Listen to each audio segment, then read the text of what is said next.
Просторот околу пешачкиот мост, кој ги поврзува штипските населби Старконак и Исарот, кои штипјани го нарекуваат и мост на воздишките или мост на влюбените, хортикултурно ќе се разубавува.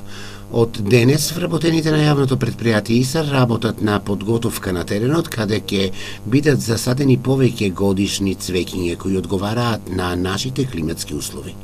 Сакам да најавам дека ќе го средиме веќе и хортикултурно овој дел. Овде ќе бидат посадени сега некаде околу 400 трендафили, ќе посадиме долгогодишни цвеќиња кои што ќе поставиме систем капка по капка, кои што ќе траат повеќе години. Освен на овој простор, од наредната недела ќе се уредуваат повеќе локации во централното градско подрачје, нагласи Бојаджиев.